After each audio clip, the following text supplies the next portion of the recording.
Salut les cornets! Moi c'est Justine. Et moi c'est Christine. Et vous écoutez Crime glacé.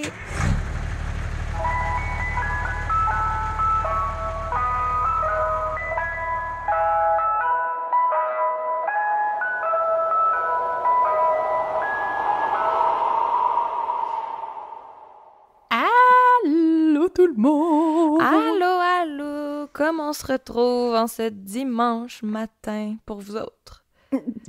Ouais, c'est ça. Pas pour nous. Nous autres, il ferait très tard. Puis là, le soleil se couche de plus en plus tôt. Oui, c'est trop triste. Et ça me déprime, ben raide.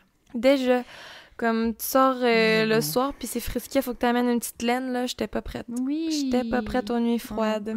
Juste qu'il fasse noir pendant que je suis en train de souper, j'aime pas ça. Ouais. Mais j'espère que vous allez bien, puis qu'on vous a pas déprimé ça direct en partant. Qu'est-ce Non, que t'allais dire? mais on peut dire au moins que ça veut dire que c'est la spooky season qui arrive. C'est vrai! L'Halloween et tout et Il tout. va falloir qu'on fasse de quoi de spécial à l'Halloween. Ben là. oui, Il va falloir qu'on pense à ça. pas le choix. On vous reviendra. Ouais. On vous reviendra.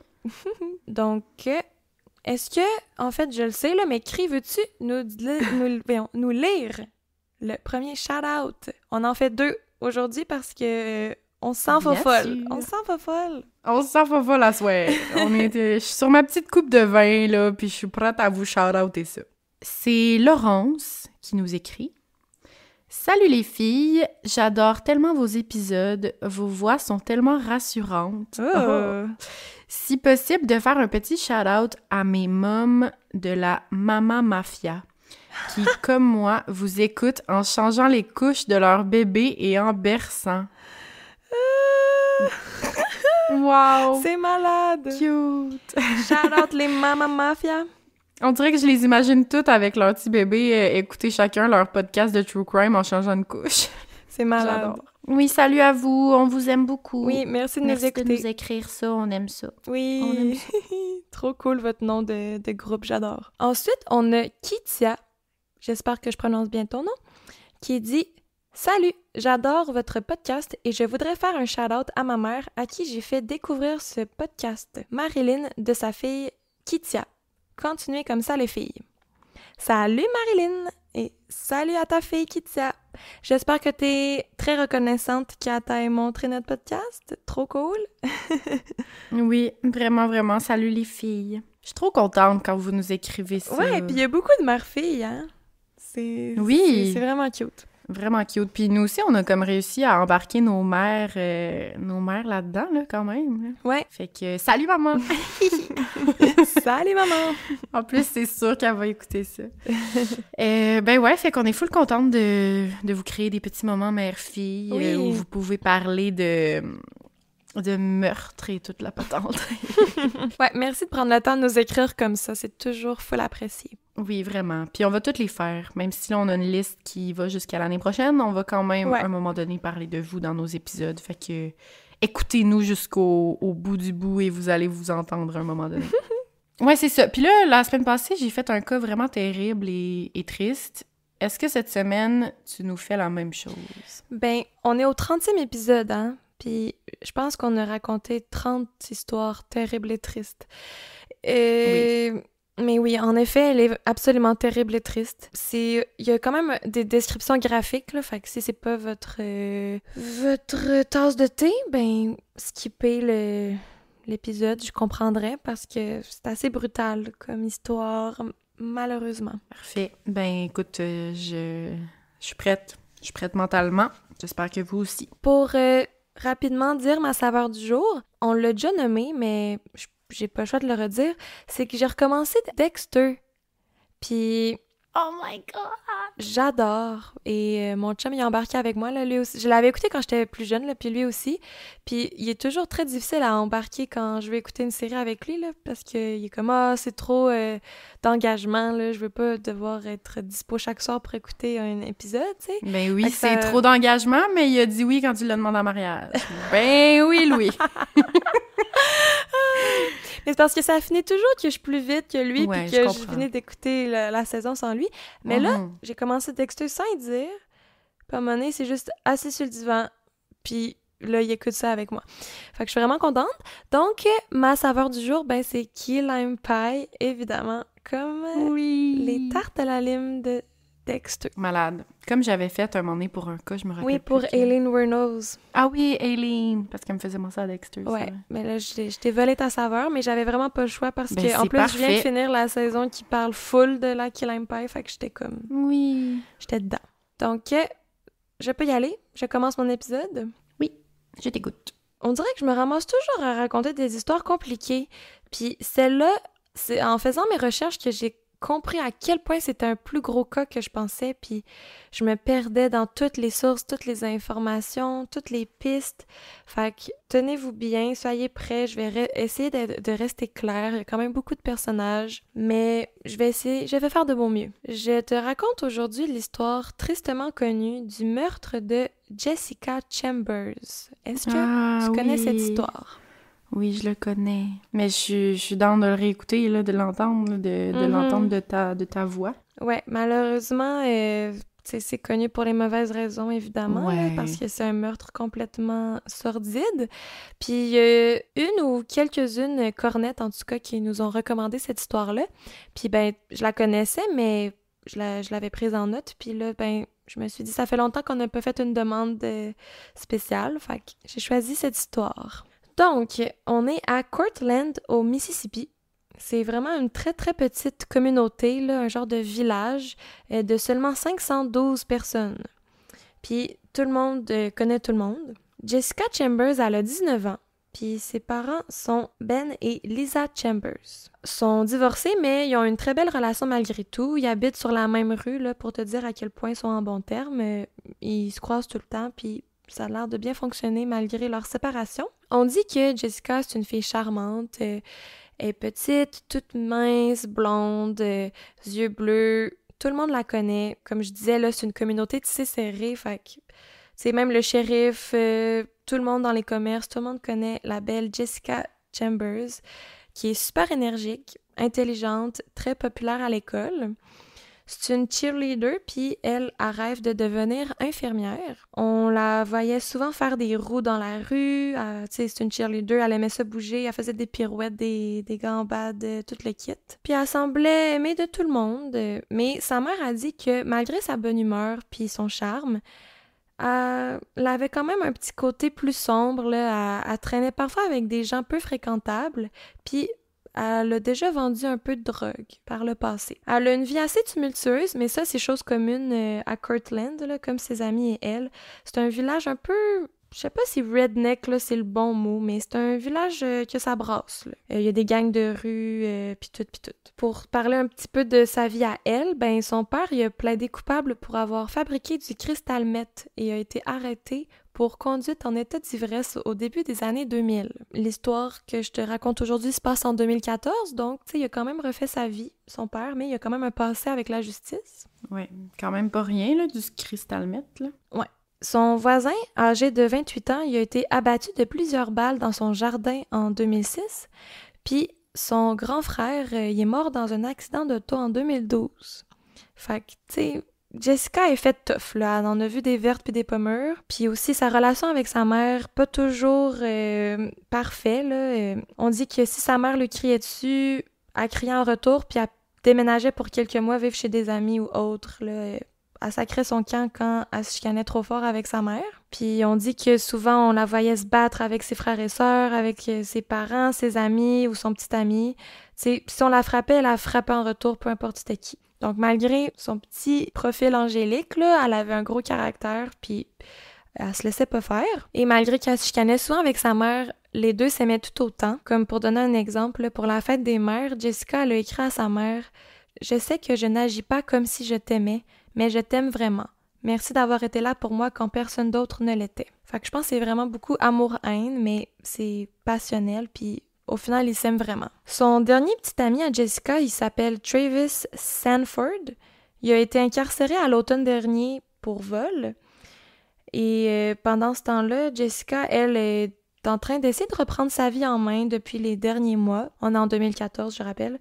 Elle a passé quelques semaines dans un refuge chrétien qui aide les femmes à devenir des citoyennes productives. Bon, je sais pas trop qu'est-ce que ce genre de refuge, mais je crois qu'elle essayait de se remettre sur pied puis de cesser de fréquenter les mauvaises personnes.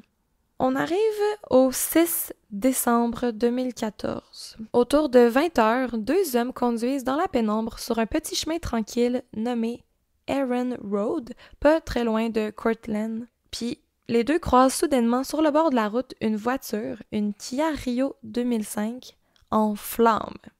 Vraiment, elle brûle de tout son plein. Là. Ils appellent tout de suite le 911, évidemment. Ça n'annonce rien de bon, tout ça. Les pompiers arrivent, puis ils trouvent ça étrange qu'il n'y ait pas comme un propriétaire de l'auto à côté en panique, ou même, il n'y a pas l'air d'avoir de corps dans l'auto non plus. Il n'y a personne à sauver. Il y a juste une voiture abandonnée sur le bord de la route en feu, en plein milieu de la soirée, dans une route vraiment pas très fréquentée souvent. C'est pas comme un accident d'auto qui aurait déclenché un incendie. On sait pas pourquoi la voiture est là. Mais bon, les pompiers sécurisent les environs puis essayent de garder le tout sous contrôle. Ils font leur affaire là, pour éteindre le feu.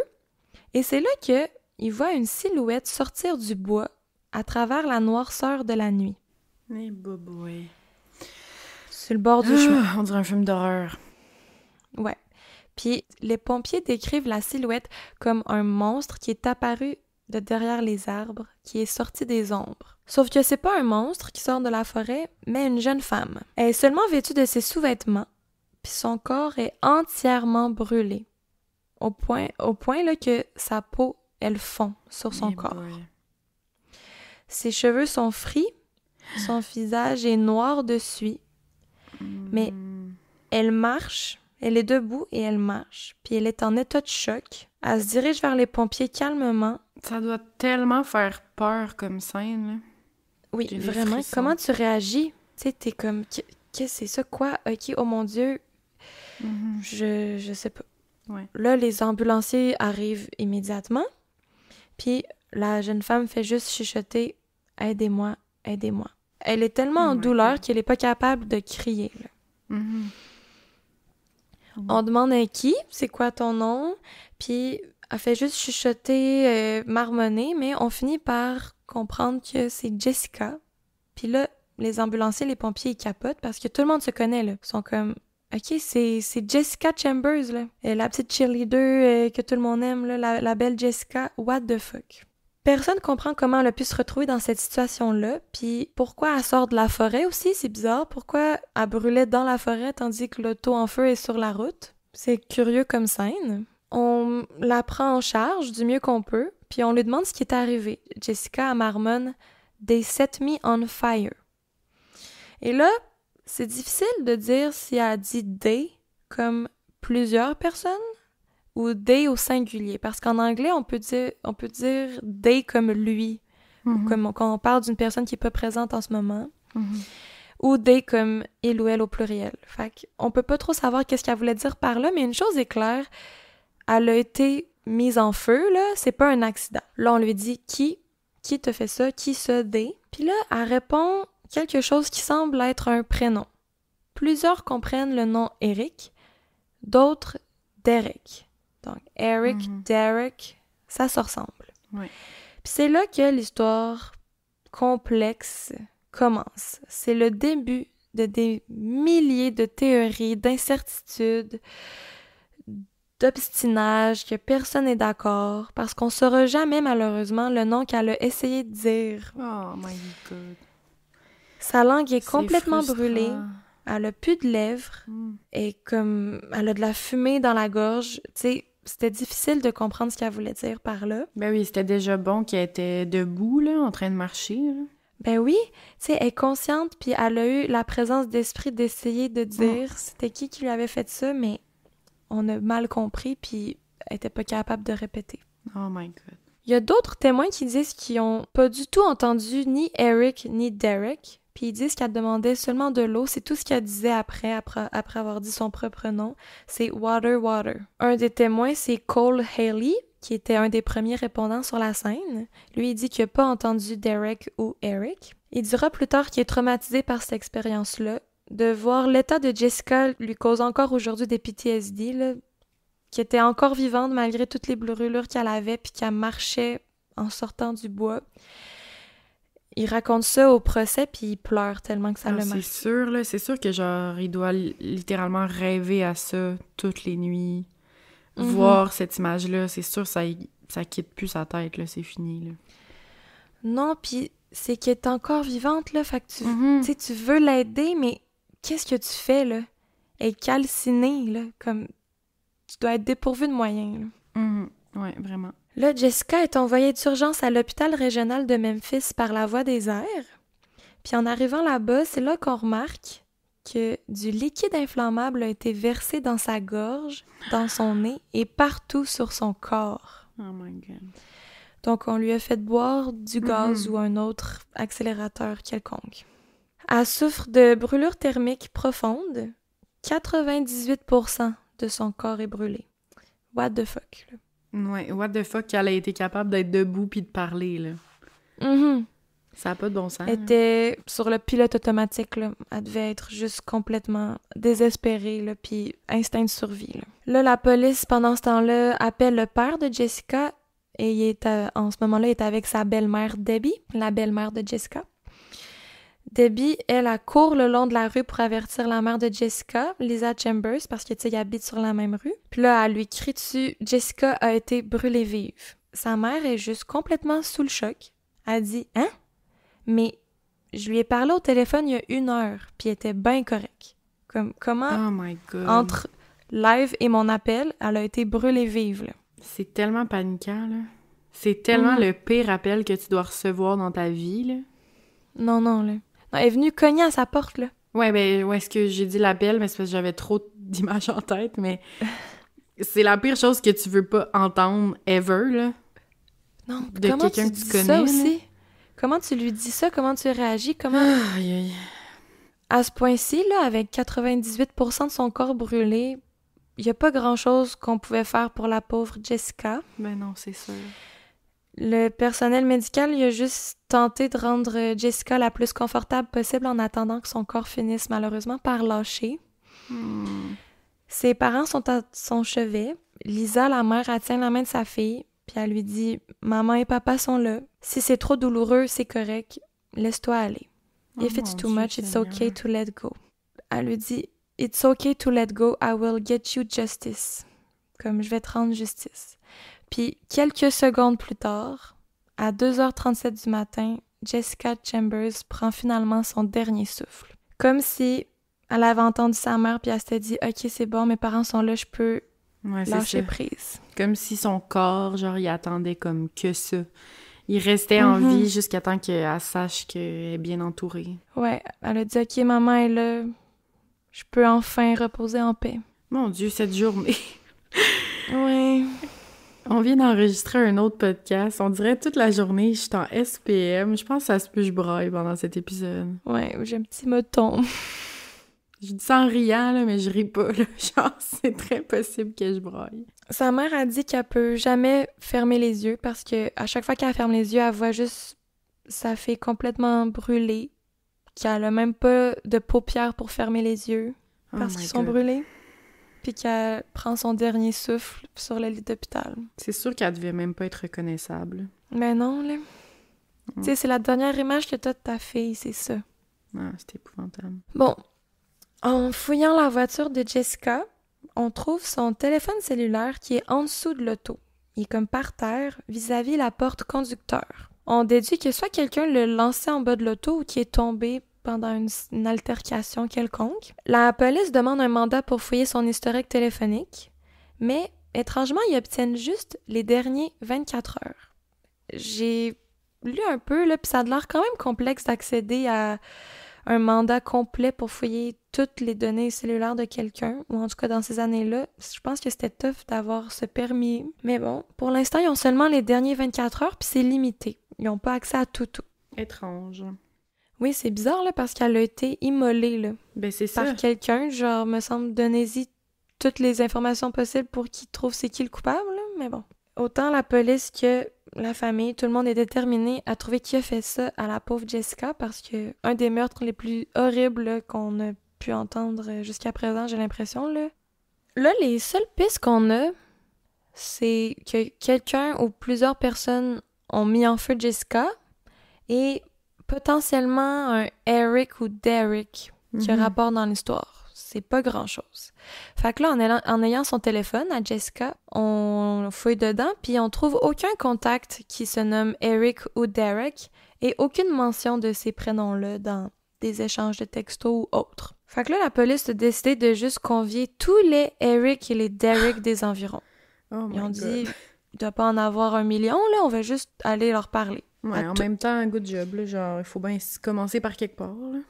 Ouais, non, ils ont bien fait, mais ils ont analysé leurs données cellulaires à eux, puis selon leurs données, aucun n'a été proche de Jessica de toute la journée, selon les pings GPS, là. Mais je me dis qu'ils auraient pu laisser leur sel chez eux. Fait que je trouvais ça étrange comme manière de les éliminer tous de la liste des suspects, là.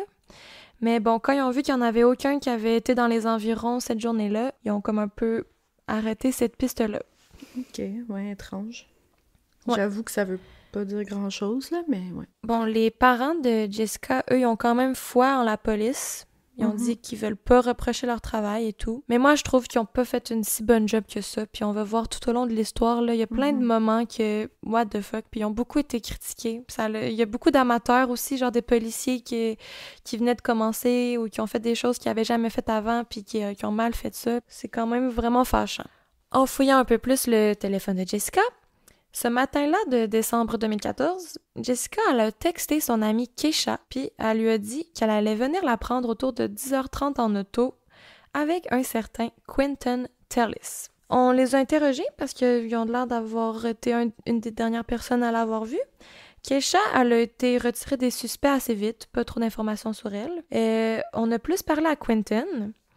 Lui, pour sa part, il y a eu quelques démêlés avec la justice. Rien de violent ou d'extrême, mais il y a eu des arrestations en lien avec des cambriolages et de la drogue. Je sais pas si c'était consommation ou vente, mais bref, c'est quand même un gars un peu louche. Quentin, il raconte sa journée.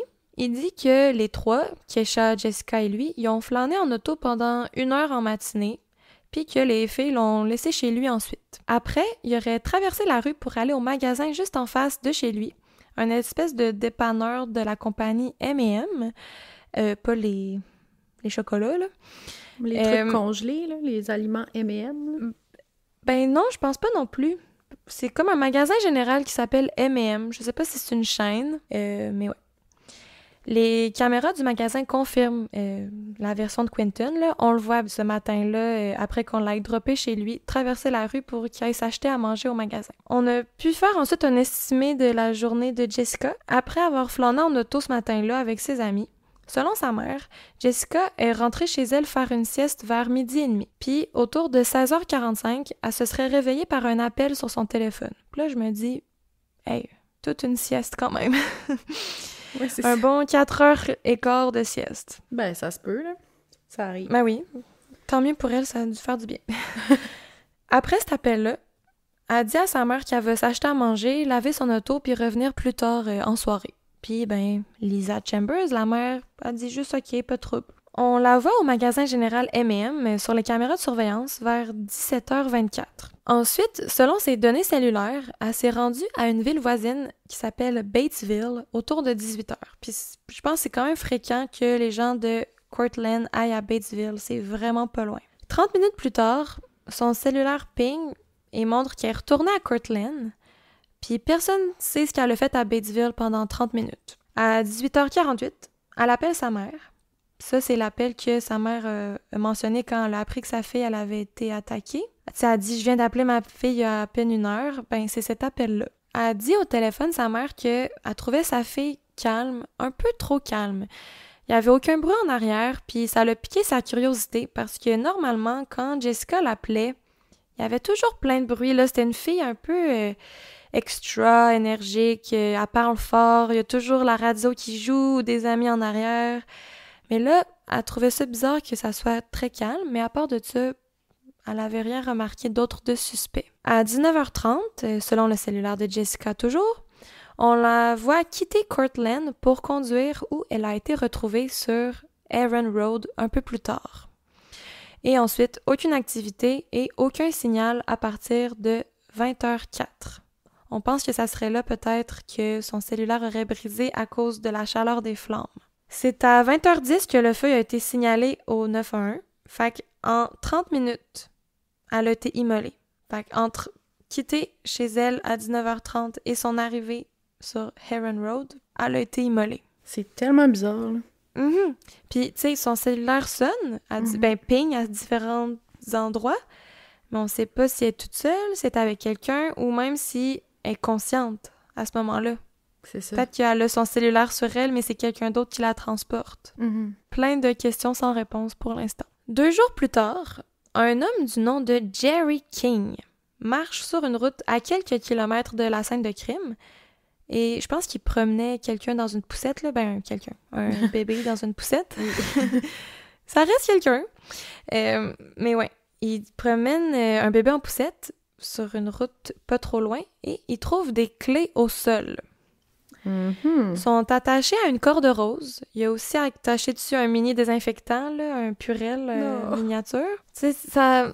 Ces petits détails comme ça, là, les petits détails de même, ça fait juste montrer que c'était quelqu'un qui avait des petits trucs à elle, tu sais, ça montre juste toute la vie, toutes ses habitudes, ses routines. Elle avait son petit Purell, comme ben du monde avait. Non, c'est juste un petit détail, mais c'est genre, ça me brise le cœur. Ouais, vraiment. Il y avait aussi un porte-clés. Ben, il y avait plein de porte-clés, là, mais il y en avait un qui était écrit dessus Benz Auto et Diesel Repair. Puis je crois que c'est le garage que son père est propriétaire. Son père Ben Chambers. Donc, on peut relier les clés à Jessica. Et il y a aussi les clés de la Kia Rio dessus qui sont un peu brûlées. Mais les clés sont retrouvées à des kilomètres de la voiture. Ils sont pas dans le contact, ils sont pas sur Jessica ou à terre pas trop loin. Ils sont, je crois, à 8 ou 12 kilomètres de là. C'est quand même loin. Là. Mais là, Jerry, au lieu de les ramener à la police, il les ramène chez lui. Puis c'est sa blonde, Mary Turner, qui va finalement aller les porter au bureau de police. Ben voyons, c'est bien bizarre. Ouais. Là, la police demande à Jerry pourquoi il a gardé les clés, puis lui, il dit « Je pensais qu'il y avait de la valeur parce qu'ils étaient toutes shiny. » C'est des clés. Tu veux revendre des clés? Voyons. Ouais, c'est vraiment bizarre. C'est Moi, mystérieux. je trouve ça louche. Je pense que c'est pas la vraie raison. Mais bon, je le trouve suspect. En même temps, pourquoi il aurait laissé par après sa femme aller les porter si c'était louche? En tout cas. Ben, peut-être que sa femme me dit c'est encore plus louche si on les retrouve chez vous. Faisons comme si on les avait trouvés. Peut-être que sa femme est pas au courant non plus, là. Je veux pas l'impliquer là-dedans, là. Peut-être qu'elle les a juste trouvés dans la chambre de son mari puis est allée les porter, tu sais. Ouais. On n'a pas plus d'informations que ça, mais ce qu'on sait, c'est que Jerry, il est pas allé les porter volontairement au bureau de police, comme il aurait dû faire. Puis son excuse est vraiment bizarre. Un officier de police demande à Jerry de retourner là où il avait trouvé les clés. Fait que là, Jerry l'amène à l'endroit qu'il dit les avoir vus, sur le bord d'une route. Puis il fait juste déposer les clés à l'endroit où il pense les avoir trouvées. C'est comme au sol, dans un ditch, pas loin de la route. Là, le policier prend une photo, puis ça compte comme une preuve. Mais comme tu y crois sur parole, il a juste déposé les clés là, il a dit « je les ai trouvées là », puis lui, il fait comme si c'était lui-même qui les avait trouvées. Il prend ça en photo, puis c'est considéré comme un indice, genre. C'est donc bien un peu stupide. On dirait que ça va dans le même sens que quand ils ont interrogé toutes les Eric puis Derek, puis eux qui étaient pas en ville, ils les ont pas pris. Genre, on dirait que c'est complètement stupide. Puis il va en avoir plein d'autres, là. Préparez-vous, là, pour vrai... Vraiment une enquête étrangement botchée, là. Ah ouais. OK. Ouais, mais je me rappelle pas de tous les détails de cette histoire-là, mais je me rappelle que en général, ça allait pas du tout. Non. Puis après tout ça, on envoie les clés pour se faire tester pour essayer de trouver de l'ADN. Mais bon, hein, il y a eu de la contamination croisée, c'est sûr. Mais ils le font quand même. On retrouve 4 traces d'ADN masculines sur le porte-clés, dont celle de Quentin Tellis. Ça, c'est l'ami que j'ai mentionné un peu plus tôt. Les autres, on ne peut plus les relier à quiconque. C'est peut-être de la contamination croisée ou c'est d'autres suspects. On n'a jamais pu identifier c'était quoi les autres traces d'ADN. Ben, clairement, il y a le monsieur qui les a ramassés, puis il y a peut-être le policier qui les a pris en photo, là. Ils sont tous calmes. Ouais, clairement. Clairement. Là, Quentin, il dit qu'il a déjà conduit la voiture de Jessica. Fait que c'est possible qu'il y ait son ADN sur les clés. Ouais, fait c'est ça. Ça prouve pas grand-chose. Ça fait juste le rendre un peu suspect. Mais comme, tu sais, qu'est-ce que tu veux qu'on fasse avec ça? C'est très possible, là, c'était son ami. Il a pu avoir touché ses clés.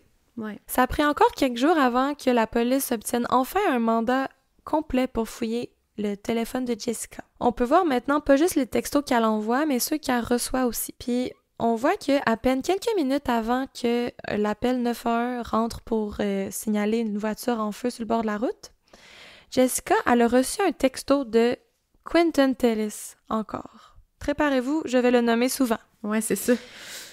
Le texto, il était envoyé quelques minutes avant qu'on appelle la police. Fait que peut-être même pendant que la voiture était encore en feu et Jessica aussi. Et le texto dit « Je peux pas chiller ce soir, babe. Des amis sont chez moi. Sweet dreams. Faites beaux rêves. » Bon, ok, peut-être qu'il était supposé se voir ce soir-là, puis il pouvait plus, puis il l'a texté. Hein, ça a l'air assez anodin. Ou peut-être qu'il fait exprès d'envoyer ce texto-là pour s'enlever des témoins, des suspects, là.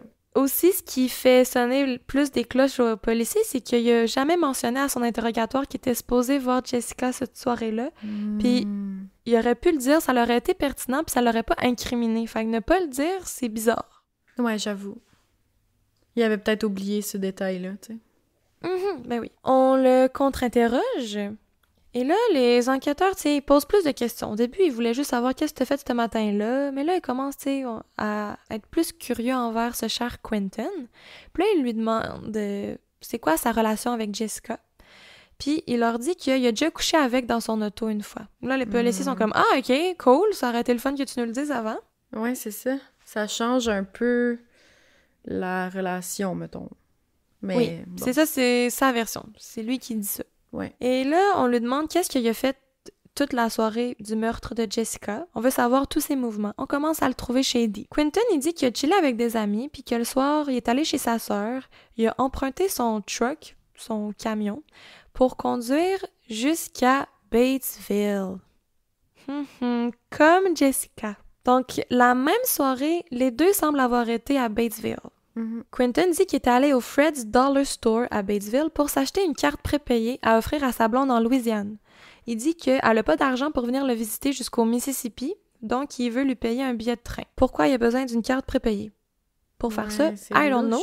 Puis le soir qu'une fille meurt, t'achètes une carte prépayée. Comme si tu veux pas qu'on sache qu'est-ce que t'achètes par la suite, tu sais. C'est vraiment louche. C'est vraiment louche. On le voit sur les caméras de surveillance du Dollar Store à 20h15 acheter la carte prépayée. Fait que c'est louche. C'est vrai, il a pas menti. C'est vrai qu'il était au Dollar Store à 20h15. Quentin, il dit qu'il est revenu chez sa sœur pour lui reporter son camion un peu plus tard en soirée et qu'il est retourné au magasin M&M pour s'acheter de la bouffe. Et finalement, il est allé chez lui. C'est ça son alibi, puis tout semble concorder selon les caméras de surveillance. C'est vrai, il est allé à Batesville. On l'a vu acheter une carte prépayée. On l'a vu porter son camion chez sa sœur, puis on l'a vu au magasin M&M. Mais la caméra de surveillance, on le voit à 20h15 au Fred's Dollar Store. Puis l'appel 911 s'est fait à 20h10 pour signaler la voiture en feu. Fait que la marge de temps est quand même mince, mais elle est possible. Peut-être, tu sais, il a mis le tout en feu, il a sprinté jusqu'au Dollar Store. Ça aurait peut-être pu prendre juste 10 minutes. Ça serait surprenant, mais c'est possible. Mais les policiers sont pas prêts à abandonner leurs soupçons pour autant face à Quentin. Ils vont fouiller sa maison, puis dans son cabanon, ils trouvent une moto tout-terrain et beaucoup de cannes de gasoline. C'est louche d'avoir autant de cannes de gaz dans son cabanon, surtout après qu'une de ses amies a été brûlée. Mais en même temps, sa moto tout-terrain, elle a besoin de gaz. Fait que c'est possible, là, ça se peut qu'il y en ait entreposé dans son cabanon. Mais là, tu sais, ça fait plusieurs fois que je dis, mais c'est possible que, tu sais, il y a toujours une explication pour dire que c'est peut-être pas lui, mais on s'entend pour dire qu'il est vraiment louche, là. Ben oui, vraiment, là. En tout cas, à ce moment-là, un seul suspect en tête, mettons. Mais j'ai pas encore su les autres théories, mais il est louche, ce Quentin. Oui. Les enquêteurs lui demandent, OK, Quentin est clairement suspect, mais admettons que c'est pas lui. Ça serait qui? C'est parce qu'on veut pas avoir tous nos œufs dans le même panier. Fait que là, il demande à Quentin, est-ce que tu connaîtrais pas un Eric ou un Derek qui aurait pu commettre un tel geste? Puis il dit, ah oui, en fait, je connais un gars du nom de Derek Holmes que Jessica avait des problèmes avec. OK. Selon lui toujours, Jessica lui aurait confié que ce Derek-là la stalkait. puis qu'il habite pas trop loin de chez elle, à seulement 8 km de sa maison, puis qu'il est un agresseur sexuel enregistré. Et là là. Les policiers sont comme ok, très très bonne piste. Merci, on va aller voir ça. Donc ils vont voir Derek, puis lui il dit cette soirée-là, j'étais à la maison tout le long en train de regarder la télé et en train de masser les pieds de ma mère diabétique. On dirait que c'est comme... Mais qu'est-ce que c'est que ça comme alibi? C'est un alibi, puis sa mère, elle confirme. Ah oui, il me massait les pieds. J'étais pas prête. D'accord, ben bravo, meilleur alibi du Québec. Ouais, les policiers sont comme OK, c'est bon, on oublie cette piste. Mais en même temps, tu sais, c'est pas la première fois qu'on aurait pu entendre qu'une mère camoufle un peu un alibi pour son fils, hein? Ça veut pas dire grand-chose. Mais... c'est à moins qu'on n'ait pas plus de détails que ça, là, mais il y a peut-être d'autres informations qu'on sait pas. Mais bon, les policiers ils ont décidé d'arrêter de suivre cette piste-là. Là, l'histoire, à ce stade-ci, là, elle a fait la une des journaux. Tout le monde en parle. Tout le monde est choqué par ce meurtre-là. Puis les Internet Sleuths, les petits investigateurs du web, prennent l'enquête sous leur aile, mais de la mauvaise façon, vraiment, là. Ça répand des rumeurs, ça l'invente des faits, là, littéralement. Ça dit des trucs qui sortent de nulle part puis qui nuisent vraiment à l'enquête. Et je vais revenir en conclusion de l'épisode pour vous montrer un peu toute leur hypothèse qui était juste du gros n'importe quoi, puis à quel point ça l'a quand même blessé des gens, puis c'était vraiment pas correct, là. C'est ça qui est dangereux avec les gens qui commencent à faire leur propre hypothèse puis leur propre enquête, là, c'est que tu sais, malheureusement, ils ont pas d'expérience nécessairement, et ils ont pas de formation pour vrai comme enquêteurs et tout, fait qu'à un moment donné, non, c'est ça qui peut être dangereux. Là. C'est comme du monde, j'ai l'impression qu'ils ont comme un peu du temps à perdre, puis là, ils deviennent un peu, ils se sentent interpellés par cette histoire-là, puis ça devient un peu, pas leur raison d'être, là, mais ils sont tellement motivés, puis ils ont comme juste ça à faire, qu'ils sont obsédés, puis... ils veulent à tout prix être celui ou celle qui veut résoudre cette énigme, là. Fait qu'ils sont prêts à quasiment inventer des faits, là. Ben ouais, je vois. C'est dangereux, là. Puis tu sais, c'est pas tout le monde qui sont comme ça, là, dans le sens qu'il y en a beaucoup des gens qui font ce genre de choses qui ont vraiment aidé des situations ou... Oui, non, absolument. Même résout des crimes, là, tu sais, on en connaît, mais... Oui, mais je parlais dans ce cas-là en particulier.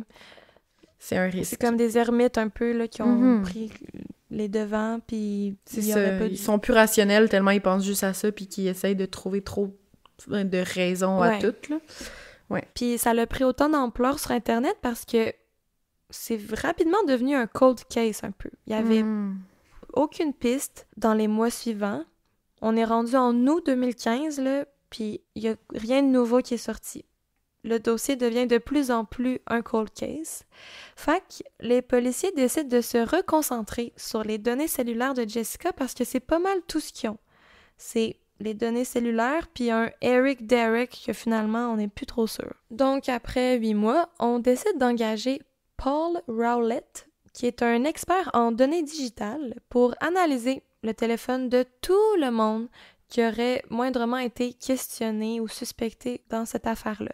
Parce que, tu sais, c'est vraiment une histoire complexe, là. J'ai skippé des témoignages, là, mais tu sais, tout le monde se connaît dans le village, fait qu'ils ont parlé à pas mal tout le monde. Jessica, elle avait beaucoup d'amis, fait que beaucoup de connaissances, fait que, tu sais, ils ont rassemblé les téléphones de tout le monde, puis ils ont dit, OK, on va fouiller, on va voir leur déplacement cette journée-là, où est-ce que leur cellulaire a pingé. Ils se sont vraiment beaucoup fiés à ça pour leur enquête, là.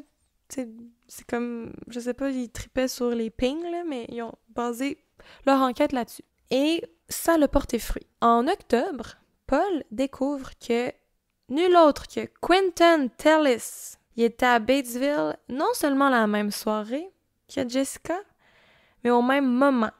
Leurs cellulaires ont ping l'un à côté de l'autre. Bon! Ils ont l'air d'être partis en même temps pour Batesville et revenus en même temps. Fait qu'ils étaient probablement ensemble. Puis on s'entend, là, Quentin, là, je sais pas trop, là, il y a une blonde, là, qui dit en Louisiane, là. Peut-être qu'il voulait pas savoir non plus qu'ils étaient ensemble parce qu'il y avait une relation extra-conjugale et qu'il trompait sa petite meuf. En tout cas, je pense qu'il voulait pas qu'on sache que il était avec. Dessus. Ouais, aussi. On va y revenir. Mais là, ça veut dire que Quentin a menti à la police encore. Mais c'est ça. T'sais, il a dit qu'il avait pas revu Jessica après sa petite balade en auto le matin avec son amie Keisha. Fait que là, les policiers retournent l'interroger à nouveau, mais Quentin, il est pas chez lui. Il est pas à Kirtland, en fait. Parce qu'il est en prison depuis 3 mois en Louisiane, où que sa blonde habite. Ouais. Ben voyons. Il est en prison parce qu'il a plaidé coupable à un chef d'accusation de vol, plus précisément pour avoir retiré illégalement 2000 $ du compte débit d'une étudiante taïwanaise du nom de Ming Chen Xiao. OK. Il purge une sentence de 10 ans pour ce crime-là. Quand même. C'est quand même gros pour un vol. C'est fou comment, d'histoire en histoire qu'on fait, à chaque fois qu'on dit les sentences, je comprends rien. Ouais, un pédophile va avoir 2 ans. 2 ans sans sortir. Voler 2000 $, 10 ans. Je comprends pas. Genre, à chaque fois qu'on dit les sentences, je suis comme, ça fait aucun sens. Peine de mort, prison à vie, 2 ans, 3 mois, aucune prison. Genre, je comprends rien. Ça a jamais... Non. Je comprends rien. Je sais. Je suspecte que pour lui, dans ce cas, c'est que c'est un criminel récidiviste. Fait que là, ils ont voulu l'enfermer longtemps. Puis aussi, je vais te donner une information de plus. Il purge une sentence de 10 ans, mais il est aussi en attente d'un procès. Fait qu'il est aussi détenu sous caution en même temps qu'il purge une sentence de 10 ans de prison. Pour un autre truc, genre? Pour le meurtre de Ming Chen Xiao. Ben non. Parce que on pense fortement qu'il l'a tué et ensuite volé 2000 $ sur sa carte de débit. Ben tabarouette. Pour t'en dire un peu plus là, sur le meurtre de Ming, c'est dommage, là, à cause que le principal suspect, c'est Quentin, ben on dirait que son crime à elle a pris le bord, puis on fait juste dire un impliqué dans le cas de Jessica Chambers, tu sais, on fait juste reparler de Jessica au final, puis elle prend le bord un peu, fait que c'est triste, mais le plus que j'ai trouvé sur elle, c'est que le 29 juillet 2015, Ming, elle a été poignardée 34 fois, puis elle a aussi été torturée, puis son corps en décomposition sévère a été retrouvé chez elle le 8 août 2015. Fait que ça a quand même pris quasiment 20 jours avant qu'on la retrouve. Puis elle a été retrouvée le jour du mariage de Quentin avec sa blonde de Louisiane. OK, mais c'est clair que ce gars-là, c'est un fou qui avait genre plein de relations extra-conjugales puis qui se débarrassait des filles après, là, quand ça devenait trop proche. C'est une bonne hypothèse. Je me fais plein d'idées, là, mais je l'aime pas, Quentin. C'est une bonne hypothèse. On l'a vu, là, Quentin, sur des caméras de surveillance d'un Walmart avec Ming. Puis le jour de la mort de Ming, qu'on a estimé au 29 juillet, des témoins disent avoir vu Quentin chez Ming, à son appartement. Et là, un gars du nom de Eric dit aux policiers que Quentin se serait confié à lui en disant qu'il aurait poignardé et torturé Ming jusqu'à ce qu'elle lui donne son mot de passe de carte de débit. De un, what the fuck, pourquoi tu tortures quelqu'un pour avoir sa carte de débit, là? Pour 2000 $, voyons donc. Ouais. Au pire, tu sais, pas besoin de la tuer, là, en tout cas. Puis, de deux, Eric? Ouais, c'est ça. Pourquoi il y a trop de Eric et de Derek dans la situation? Qu'est-ce qui se passe? Moi, j'étais comme... Quand j'ai lu ça, j'étais genre, attends un peu quoi? Mais les policiers ont pas plus poussé l'affaire que ça. Ça a l'air qu'il était pas relié à l'histoire de Jessica. OK, fait qu'elle a pris le 2% non brûlé qui lui restait pour prononcer le mot Eric ou Derek. Puis les deux qui trouvent qu'ils ont ce nom-là, ils en font pas un cas. Ben, ils ont peut-être investigué un peu, là. Mais tout ce que j'ai pu trouver, c'est que il n'était pas un suspect. Mais tu sais, à quel point il y a des coïncidences dans la vie, là? Oui, à quel point il y a des coïncidences? Pourquoi? Oui, c'est ça. C'est des coïncidences, peut-être, mais j'avoue que Et ce n'est pas la seule, là. C'est pas la seule coïncidence, il va en avoir d'autres. Ah, c'est clair. Je trouve qu'il aurait pu pousser un peu plus, là. Tu sais, c'est quand même commun comme nom, là, Eric, là, mais quand... Je sais pas, là. T'as aucune piste, là. T'as un Eric qui te parle, qui a un lien avec Quentin, qui est le principal suspect de la mort de Jessica. Je sais pas, va investiguer, là, mais bon. Quentin, il est accusé du meurtre d'une jeune femme, donc il peut très bien en avoir tué une autre quelques mois avant, hein? Donc, on va l'interroger encore une fois sur le cas de Jessica Chambers. Mais Quentin, il garde toujours sa même version des faits. il dit qu'il a pas vu Jessica après leur tour de char le matin de décembre, mais là, on a prouvé que c'est pas vrai à cause des données cellulaires. Le GPS montre qu'à partir de 17h30, quand Jessica a quitté le magasin dépanneur, son téléphone et celui de Quentin sont littéralement à côté, puis ils voyagent ensemble. On dit ça à Quentin, on le confronte, on lui dit « t'as pas rapport », puis c'est là qu'il fait « Ah, c'est vrai, je l'ai vu ce soir-là finalement. On est allés au Taco Bell ensemble. » Ben oui, ça y revient, le pauvre. Pourquoi 2 jours après, tu t'en rappelais pas, mais 1 an plus tard, tu t'en rappelles?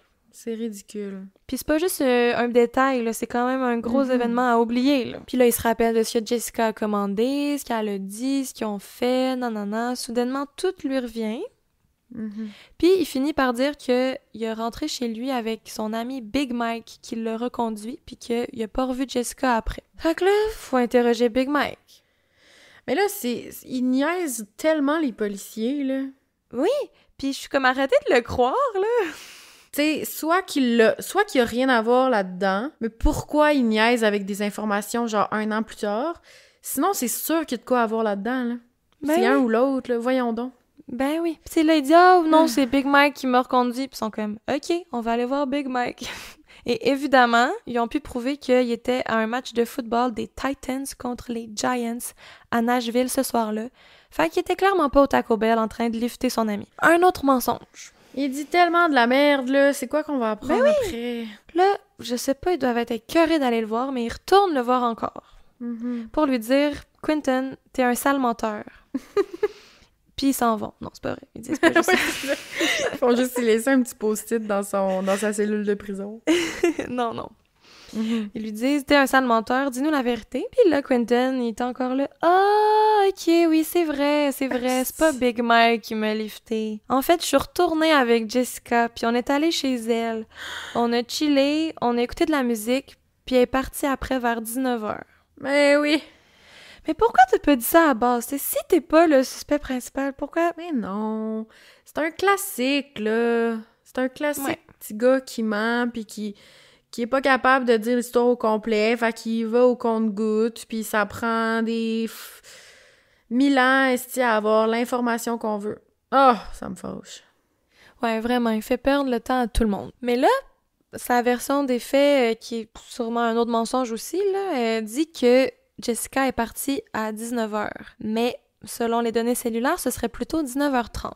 Puis, 30 minutes après, elle a été brûlée vive. Il l'a vue 30 minutes avant qu'elle meure. C'est ça, c'est peut-être la dernière personne qui l'a vue dans tous les cas. Là. Puis, tu sais, avec toutes les autres coïncidences du début, l'ADN sur les clés, selon une source, j'ai même trouvé une qui disait qu'il y avait des brûlures sur les fesses et les bras. Mais qui disait que c'était parce qu'il avait joué avec des amis à sauter par-dessus un feu de camp, puis qu'il s'était brûlé. Genre, come on, là. Ils ont fouillé plus loin le cellulaire de Quentin, puis ils se sont rendus compte que durant la semaine avant la mort de Jessica, il arrêtait pas de lui envoyer des textos très sexuels, très, très, très intenses, comme pas juste genre « Ah, t'es chaude, babe », là, tu sais, c'était quasiment agressif. Puis 3 fois, il lui aurait demandé de coucher avec, mais les 3 fois, Jessica a refusé. Et la journée de son meurtre aussi, elle aurait refusé ses avances par texto. Parce qu'elle est en couple là, avec un gars en prison en ce moment, probablement qu'elle était pas down. Mais là, il y a le texto qu'elle a reçu quelques moments avant sa mort, là, qui dit « Ah, je peux pas chiller, babe, désolé. » Ça fit pas. Pourquoi tu l'appelles babe si elle veut rien savoir de toi? Mais non, c'est sûr qu'il a envoyé ce texto-là pour que, genre, on trouve le texto, puis qu'on fasse comme « Ah, merde, ils ont pas pu passer la soirée ensemble, c'est sûr, c'est pas lui. » Mais c'est sûr, là. Il l'a, genre, sûrement envoyé quand il savait qu'elle était morte, genre. Puis aussi, ils ont remarqué qu'il a effacé tous ses textos sur son cellulaire, sauf le « Désolé, babe ». Comme pour effacer, pour pas garder les preuves qu'il était harcelant, mais garder le « Ah, mais je suis fin avec elle ». Tu sais, c'est ça. C'est plus que louche, là. Aussi, il a arrêté de la texter après ce texto-là, tandis qu'il se textait sans arrêt. Mais il n'est pas supposé savoir qu'elle pouvait plus répondre. Tu sais, il n'y a pas un petit texto de « Hey, tu réponds pas? Est-ce que tout est correct? » ou « Demain, on peut se reprendre demain. » Tu sais, il a complètement arrêté d'y écrire après ça. Non. Puis, anyway, il passerait pas de genre complètement harcelant à tout bonnement « Oups, un petit message gentil, puis c'est fini, là. » Ouais. On lui a demandé pourquoi Tout t'as effacé tes textos avec Jessica, puis il a juste dit « Je voulais plus avoir une personne morte dans mes contacts. » Arc, de un, puis de deux, tu sais, chacun sa manière de faire son deuil, mais je sais pas, là, tu veux garder des souvenirs de ton ami, c'est quand même bizarre comme excuse. C'est là que, après tout ça, là, ça suffit, Quentin, il est accusé formellement du meurtre de Jessica Chambers. Le 10 octobre 2017, le procès commence. Puis, pendant ce temps-là, il purge sa sentence de vol de 2000 $, mais il n'a pas eu son procès pour le meurtre de Ming. Ça n'a pas encore eu lieu. OK. Là, la défense utilise à tour de bras l'histoire du Eric Derrick. Parce qu'il y a vraiment beaucoup trop, en fait, de monde qui témoignent pour dire qu'ils l'ont entendu dire Eric et Derrick. Puis là, je suis genre, mon Dieu, vous étiez combien sur la scène de crime, là? Mais, ouais, c'est ça. Puis il y avait aucun bruit, genre, sur la scène de crime, comme tout le monde a entendu. C'est ça. Mais tu sais, comme le premier répondant, ensuite les ambulanciers, les pompiers, les médecins à l'hôpital, tu sais, je sais pas, peut-être qu'elle l'a dit plein de fois, là, mais il y a beaucoup de gens qui témoignent pour dire qu'ils ont entendu ça. On a essayé de trouver une manière que Quentin et Eric Derrick sonnent pareil, mais tu sais, en plissant les lèvres, en mordant la langue, clang, tu sais, mais ça... peut-être Tellis, là? Oui, des gens disent que peut-être qu'elle a voulu dire Tellis. Genre, ils ont-tu pensé à ça ou il y a juste moi ici, là, sur mon salon qui pense à ça, que genre Tellis, ça pourrait ressembler à Derek? Ben, c'est ça, j'y avais pensé aussi, puis j'ai juste trouvé ça sur Reddit, des gens qui parlaient de ça en disant c'est peut-être Tellis, mais c'est pas dans les dossiers de la police. Peut-être qu'ils ont pensé, là, je veux dire, peut-être qu'ils ont pensé. On n'a pas accès à toutes leurs informations non plus, là. On dirait des enfants, genre, on dirait que c'est genre... Ben non, c'est impossible qu'ils ont dit Eric ou Derek, il s'appelle Quentin, ça ressemble pas. Ouais. Mais genre, allô, allez voir plus loin que ça, là, comme... Puis aussi... Peut-être qu'ils étaient plusieurs, puis un d'eux s'appelait Derek, puis l'autre Quentin, tu sais. Ouais, c'est ça, peut-être. Ça le dit « They set me on fire ». Ça pourrait être pour « il » au pluriel. Mais d'un autre côté, s'ils ont compris « They set me on fire », ils ont compris « Water », ils ont compris « Jessica », pourquoi ils n'auraient pas compris « Eric Derrick ». Ouais, c'est sûr. Malgré que des docteurs ont spécifié plusieurs fois qu'on peut pas prendre pour acquis le Eric Derrick à cause de sa condition. Sa bouche était entièrement calcinée, là. Le monde a de la misère à se l'enlever de la tête. Puis d'un côté, je peux comprendre, c'est comme littéralement le seul indice concret qu'ils ont, c'est ça. Fait qu'ils ont de la misère à complètement ignorer cette affaire-là. Les procureurs, eux, ben, ils misent sur la pile de mensonges de Quentin, puis à quel point il est 100% louche. Il change sa version des faits, il omet des détails, puis il y a quand même plusieurs coïncidences qui coïncident avec le meurtre. C'est la gasoline, son ADN sur les clés, il l'a vu toute la journée, les textos. Le fait qu'il est impliqué dans un autre possible meurtre avec une autre fille ailleurs dans le monde. Ouais, mais ça, ils n'ont pas le droit de le mentionner en cours. Ah, je comprends. Parce que c'est une autre histoire. Là, on le juge pour ce crime-là. Si on y parle d'un autre crime, ils n'ont pas le droit. Je comprends.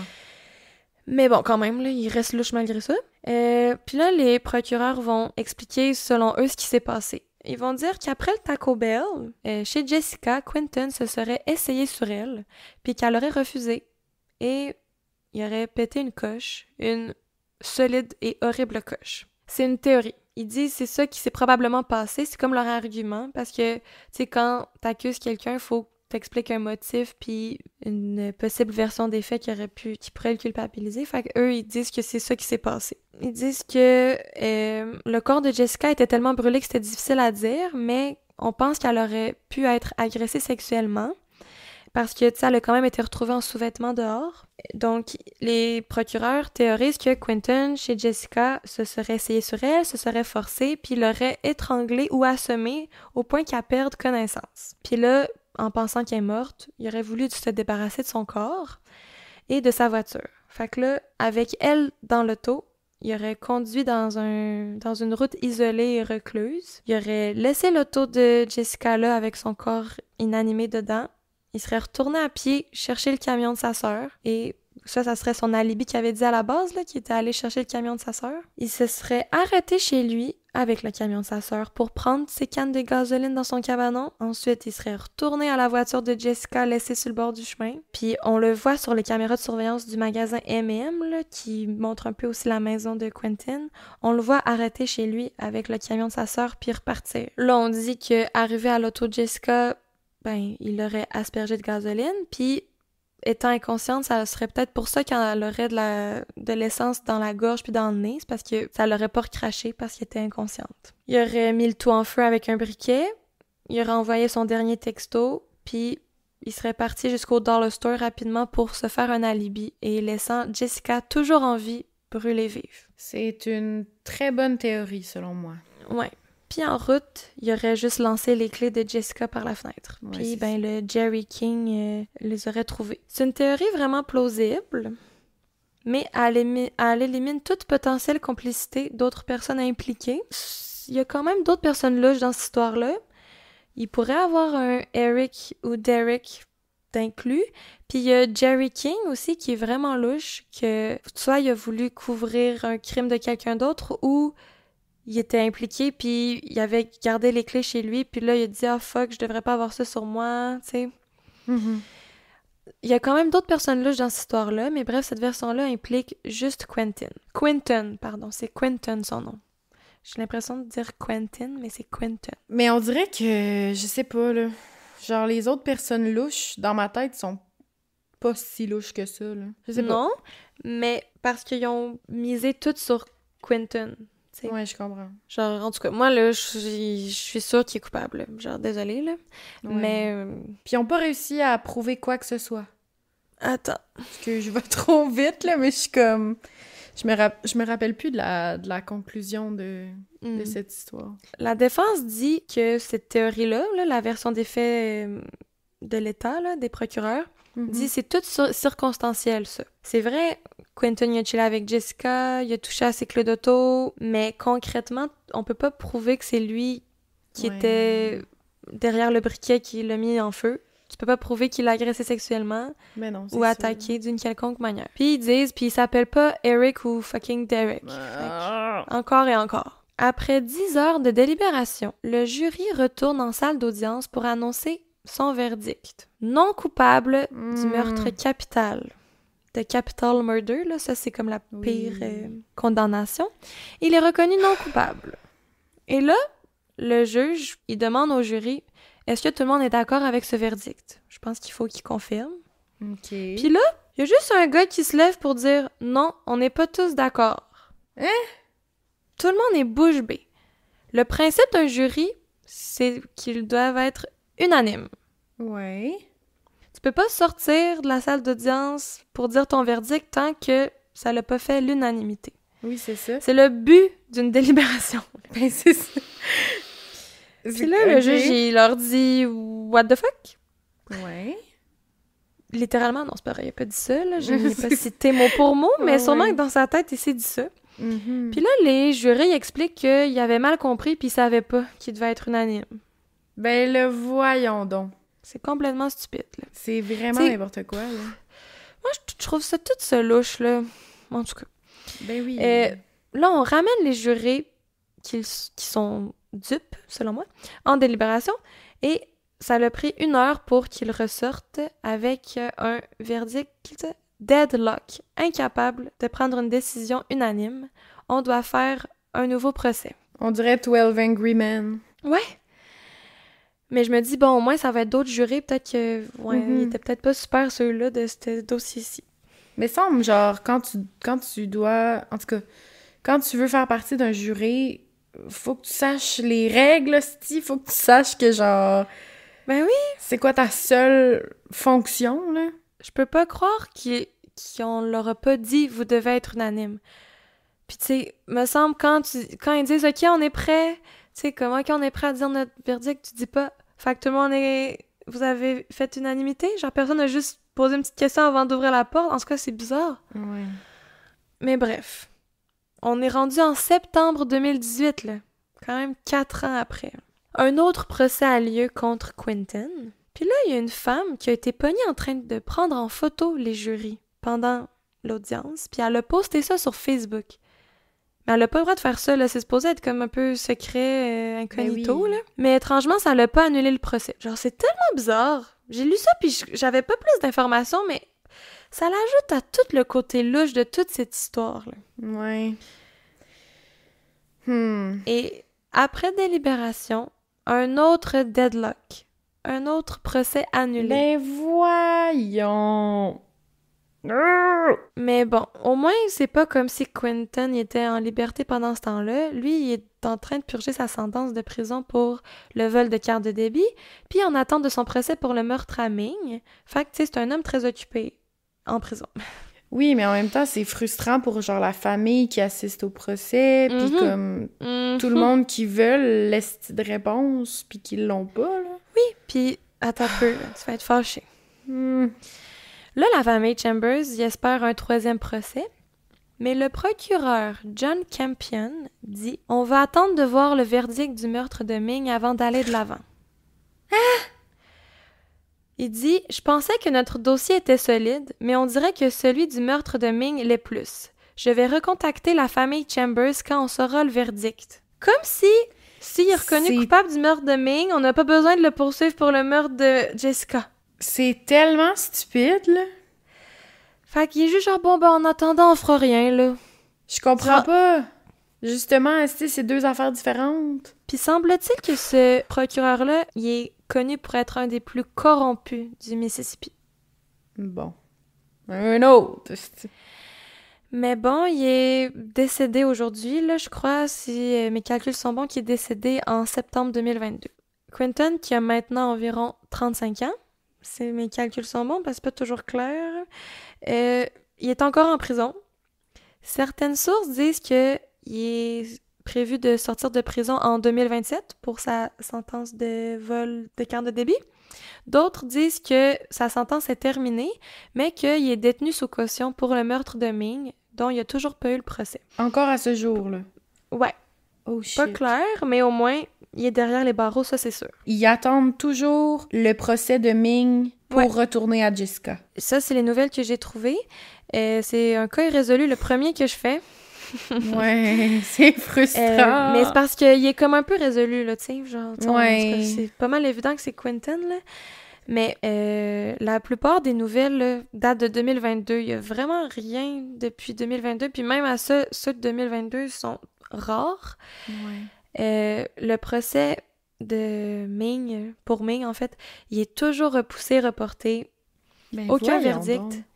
La seule update récente que j'ai trouvée date d'avril 2024. Puis ça fait juste dire que la demande de Quentin pour accélérer le processus puis avoir un procès rapide pour le meurtre de Ming a été refusée. Ça dit juste ça. Je pense qu'il a voulu dire, là, ça fait longtemps que j'attends, est-ce qu'on peut skipper des procédures? Tu sais, des fois, tu peux demander ça, là, un procès plus rapide, mais ça a été refusé. Et c'est donc bien du gros niaisage puis genre un esti de gros manque de respect. De genre faire attendre le cas de Jessica Chambers juste parce que son suspect numéro 1, mettons, il est déjà derrière les barreaux puis qu'il attend déjà un procès.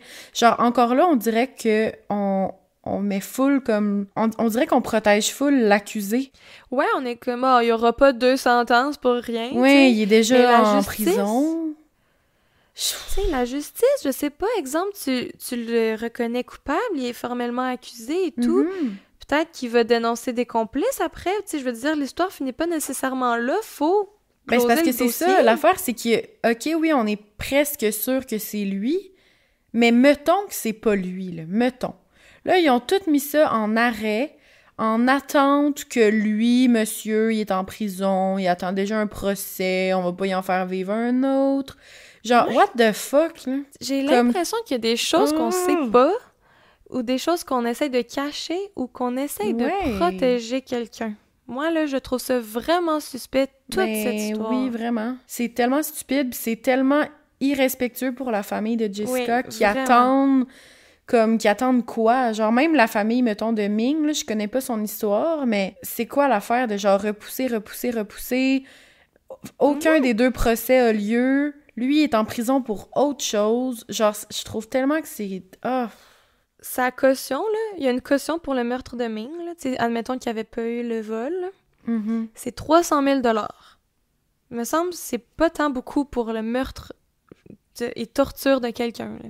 Ben voyons. Mais bon, il est encore en prison, mais quand même, je vois qu'il y a une caution pour ça.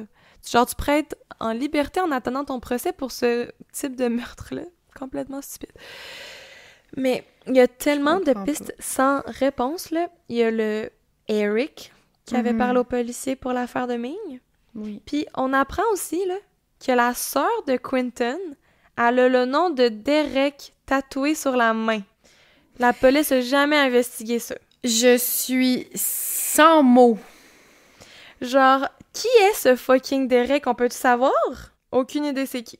Pourquoi le Derek écrit sa main? Ça me met en beau torieux, là. Genre, c'est pas une coïncidence, Calice, là. Il y a trop de fucking Derek et Eric... Oui, qui sont mêlés à l'histoire d'une façon X, pis qu'ils investiguent pas plus, genre, je comprends rien. Tu sais, admettons, genre ça, là, je théorise, là. Admettons, là, tu sais, que tous les témoins qui disent avoir entendu Eric ou Derek, là, peut-être que c'est à différents moments, là. Peut-être qu'elle faisait juste dire Eric, Derek, Tellis. Genre, c'était peut-être plein de personnes qui en nommaient, là. Oui. Ah! Puis genre, ils ont nommé un Derek, là, que... Genre, Quentin, il avait nommé un Derek que, genre, Jessica, elle avait supposément des troubles avec lui. Je comprends pas qu'ils sont pas allés plus loin. Oui. Non, sa mère dit oui, il me massait les pieds. OK, merci. Genre, allô? Oui. Police, c'est ta job de faire une enquête. Genre, pis en ce moment, ils sont tellement comme préoccupés à, genre, attendre.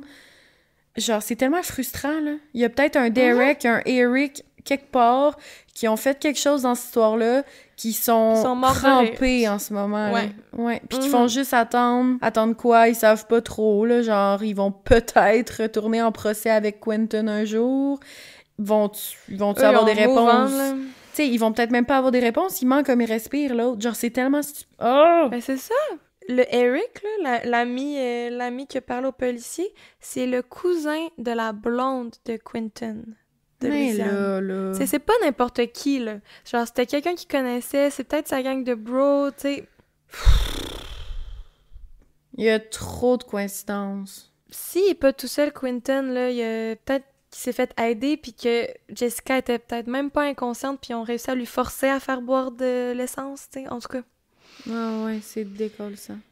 Anyway. Puis dans tous les cas, elle a tellement vécu quelque chose d'horrible, genre se faire brûler vivante, là. Oui, selon moi, genre, c'est tellement atroce, il faut tout essayer pour résoudre ça, là.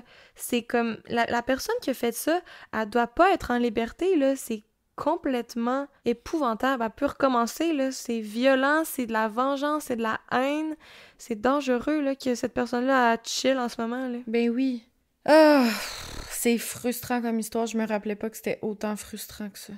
J'aime pas ça autant m'attarder, genre, sur le travail médiocre de policier, là, mais comme là, ça a pas de bon sens, là. Peut-être qu'on sait pas tout, là, mais de ce qu'on sait, c'est du gros n'importe quoi, là. Ben, c'est qu'on dirait qu'ils ont tous rapport là-dedans. On dirait, comme tu dis, qu'ils veulent cacher quelque chose. Ouais. C'est sûr qu'il y a quelqu'un qui sait quelque chose qui dit rien en ce moment, là. Ouais. Le dossier reste en attente encore à ce jour, puis c'est pas juste le meurtre de Jessica, là, il y a 2 meurtres toujours irrésolus, là, il y a celui de Ming aussi, là, c'est tellement fâchant, comme tu disais, là, irrespectueux à souhait, là. Puis je pense que j'avais entendu cette histoire-là en 2020, là, puis j'ai hâte d'entendre des nouvelles, là, de savoir le verdict enfin, là. Ça, puis comme Joan Bennett Ramsey, là, c'est les 2 cas irrésolus que je pense souvent, là. Étrangement, là, j'y pense trop souvent, ces 2 cas-là. Là, ça me fâche tellement. Écoute, là. Je veux pas lancer ça dans l'univers, mais la dernière fois que t'as fait un cas, genre Robert Pickton, il est arrivé une conclusion 2 jours plus tard, même le lendemain. Fait que lançons dans l'univers que du positif, en fait, qui vont trouver le coupable, que la situation va se résoudre, que les parents de Jessica et les parents de Ming vont avoir une conclusion à cette histoire puis qu'ils vont pouvoir commencer à faire leur deuil. Ouais, absolument. Puis peut-être que Crème glacée va devenir un podcast magique si ça arrive. Ouais, on fait du manifesting, là. Ouais, c'est ça. Oh my God! Ça date de 2014 quand même, là. Ça fait 10 ans, là. Mm-hmm. Puis on est... Tu sais, c'est pas comme si c'était un cold case qu'on avait aucune piste, là. On a beaucoup de pistes. On a trop de pistes. Aucune réponse. Genre, on dirait que je comprends un peu plus les gens, là, les enquêteurs du web, là, les monsieur, madame, tout le monde. Oui, c'est là que j'allais venir. Ouais, c'est ça. Genre, on dirait que je les comprends un peu plus de vouloir s'intéresser à l'affaire parce que juste là, mettons que tu m'en aies reparlé ce soir, ça me donne juste envie de mener ma propre enquête. Genre, j'ai l'impression qu'il y a trop d'affaires qui ont pas cherché, genre. Les policiers gardent peut-être des informations et tout, mais ils ont laissé ça dégénérer en étant autant pas clair, puis en investiguant pas plus que ça. C'est que ça a laissé place à la spéculation, mais beaucoup trop, là. Puis c'est juste en ce moment, depuis le début, on dit nos théories un peu, là. Puis tu sais, je veux pas là, qu'on aille trop loin parce que je trouve que ce cas-là en a été beaucoup trop victime, là, de théories bidons. Mais ça motive notre créativité, ou en tout cas, ça fascine notre imaginaire. On a envie de comprendre. Ouais. Parce qu'il y a trop de pistes. Mais c'est rare. D'habitude, c'est qu'il n'y en a pas. Puis c'est un peu far-fetched, les théories des gens. Mais là, tu sais, ce qu'on dit, ça a tout un moindrement du sens. Là. Ça pourrait tout être ça. L'affaire, c'est que c'est encore irrésolu. Fait que le fait que tout le monde amène leur hypothèse de tout bord, tout côté, ben ça nuit à l'enquête un peu. Genre, mettons qu'elle est encore en cours, mais en secret. Mettons que les policiers disent pas toutes.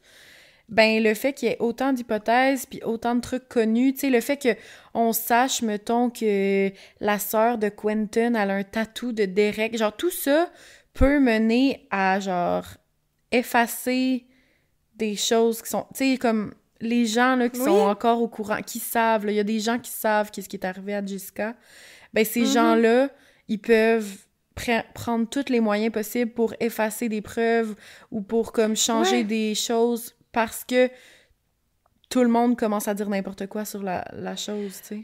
Ouais, oui, si un indice est soulevé par un gars sur Reddit, là, ben, puis le coupable voit ça, il va aller l'effacer avant que la police le voie, tu sais, en tout cas. Exact, genre, c'est tellement j'ai vraiment pas fini. Ben, je veux dire, j'ai fini bientôt, mais pour te fâcher, là, puis mind blown, là, ça, j'ai pas fini. Vas-y, je suis prête. Là, je vais parler un peu des web sleuths, les investigateurs du web, que j'ai librement traduit comme ça. Je sais pas si c'est ça la vraie traduction. Non, je sais pas. À cause que c'est résolu, puis qu'il y a plein d'indices, tout le monde s'implique. Pour le meilleur et pour le pire, tout le village est marqué par ça. Puis des gens partout aux États-Unis, même au Canada, ailleurs, mettent son grain de sel, veulent trouver des hypothèses. Ouais, participer à l'histoire. Puis, ce qui est initialement une tragédie pour la famille Chambers, c'est plus rendu un passe-temps pour des blogueurs en quête d'une raison de bloguer. Ouais. Ça va de des conservateurs extrémistes, une Karen boulangère sans gluten de Montréal, des amateurs de bateaux en Floride, des collectionneurs de coupons rabais en Caroline du Nord, des gens de tous les milieux utilisent à fond le hashtag Justice for Jessica, puis s'impliquent dans l'affaire. Puis au lieu que ça garde l'histoire en vie, puis que ça mobilise l'intérêt, puis ça l'aide les familles, ça l'a aussi terrorisé la ville en répandant des rumeurs et des théories douteuses. Ça l'a attisé les tensions raciales qu'il y avait déjà dans le village parce que Quentin et plusieurs suspects sont noirs. Puis les web sleuths accusent toutes les gangs de rue ou ils ont plein de... Je vais y revenir, là, mais un suspect arabe sont comme « Ah, il est arabe, c'est sûr qu'il y a un rapport là-dedans. » Tu sais, ça l'a vraiment créé des tensions raciales. Les gens sont caves. Puis ça l'a aussi réveillé des vieilles chicanes de village à Cortland, tu sais, genre des vieilles histoires. Il y a plein de groupes Facebook puis de pages pour Jessica Chambers. Puis c'est pas « In Memory of Jessica », puis tu sais, il y en a, là. Mais il y en a que c'est comme « The Mystery Behind Jessica », tu sais, c'est concentré sur l'enquête, pas sur la commémoration de Jessica. Ouais, c'est ça l'affaire. C'est qu'on oublie à travers tout ça que elle a été brûlée vive, est sortie du bois, 98% de son corps brûlé, elle a tout essayé pour parler, ses parents ils ont été là à son chevet jusqu'à la fin, comme on oublie tout ce qu'il y a autour, puis... Oh. Il y en a, là, des pages à sa commémoration. Il y en a une, je pense, qui est administrée par une de ses sœurs. Il y en a d'autres que c'est pour l'enquête. Tant que ça se résout pas, malheureusement, comme la famille pourra pas faire son deuil comme il faut, là. Mm-hmm. Sur les groupes et pages Facebook, là, c'est du drama, là. Ça s'engueule dans les commentaires, là. Puis ça l'accuse n'importe qui. Puis tu sais, des fois, c'est comme ton voisin, là. Fait dire, je suis sûre que c'est elle. Mais tu sais, ils habitent dans le même village, des fois, là. C'est complètement bizarre. Puis là, attention, tiens-toi bien, là. La mère, Lisa Chambers, là, elle a même été kick-out de des pages puis des groupes parce qu'elle chicanait le monde en commentaire puis elle disait genre t'as pas le droit de parler de même de ma fille. Elle a été bannie de des pages dédiées au meurtre de sa fille. Hey, ça va tellement trop loin, là. Facebook, là, je veux pas sonner comme une vieille, là, mais Colin que ça l'a pas juste du bon. Genre... Non, faut pas lire les commentaires de TVA Nouvelles. Faut pas lire les commentaires. Non. Oh non. Mais en même temps, pauvre petite, là, genre... Mais parce que sa mère est tellement... Tu sais, genre, telle mère, telle fille, là. Tu sais, Jessica, tu sais, elle est énergique, elle est vibrante, elle est tough. Oui, elle veut la protéger, aussi, là... elle aime pas ça lire des mauvais commentaires sur elle, des gens qui disent n'importe quoi. Mais en même temps, genre, pauvre petite, qu'elle doive, comme, se défendre de même sur les réseaux sociaux, qu'elle aille à faire ça, tu sais. Tu sais, elle est pas capable de lâcher prise, de fermer son ordi. Tu sais, elle veut rester au courant de tout ce qui se dit. Ouais. Puis l'administratrice de cette page Facebook-là en question, elle a dit, genre, je pense qu'elle l'a débannie éventuellement, mais elle a dit, s'il faut la bannir pour le biais de l'enquête, on le fera. Nous, on veut juste élucider le mystère. Voyons, tu te prends pour qui? T'es pas fucking enquêtrice, là? Tu te prends pour qui? Non, c'est ça, là, c'est que ça dépasse, genre, ils pensent même plus... Pour le bien de l'enquête, on veut bannir la mère de Jessica. Non, c'est ça, ils pensent plus aux familles, ils pensent plus à rien, ils pensent juste à comme...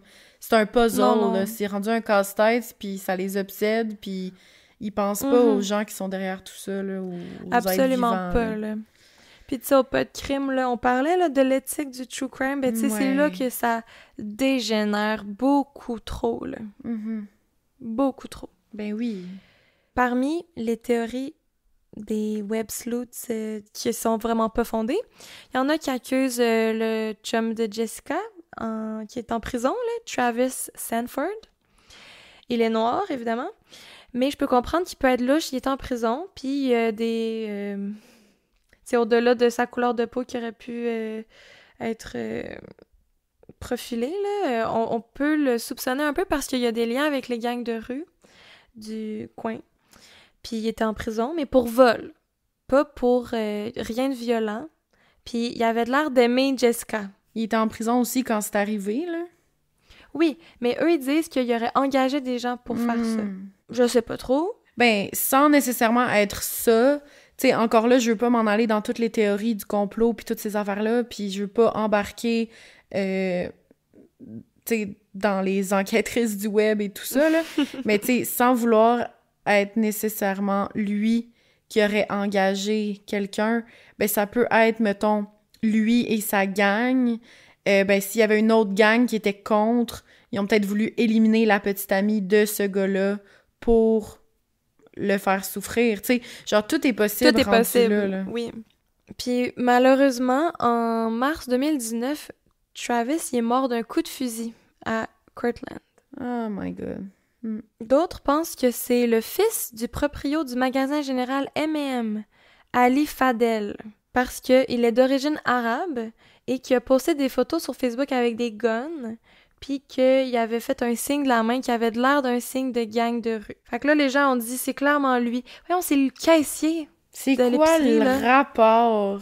C'est pas parce qu'il s'est acheté, genre, une Coffee Crips au dépanneur que c'est lui, là. Je veux dire, oui, il l'a vu cette journée-là, mais il travaillait là. Oh my God, les gens.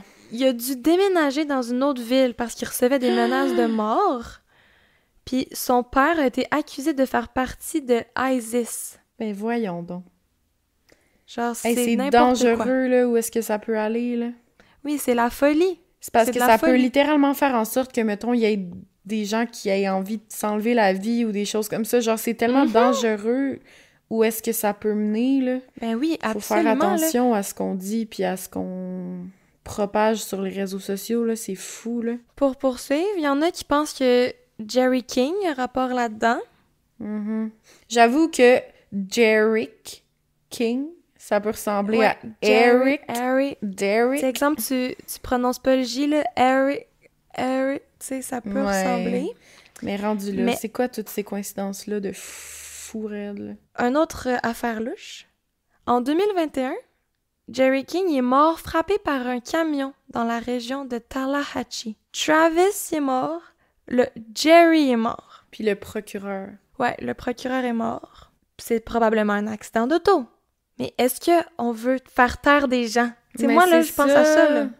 Parce qu'il y a trop de coïncidences, je peux pas croire, là.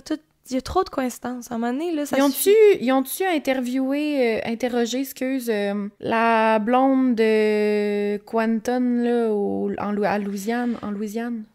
On sait Je pas. sais pas. C'est vraiment pas sorti, là. Genre, J'ai elle, pas vu là, nulle part. elle sait-tu qu'il s'est pogné d'autres filles? Elle sait-tu qu'il est impliqué dans 2 meurtres? Elle sait-tu... Genre, Ben, mais semble, ben il y a là, elle doit tellement... le savoir. Non, je Mais, comprends, là, t'sais- parce qu'il est en prison, mais il y a tellement de pistes non terminées, là. Mhm.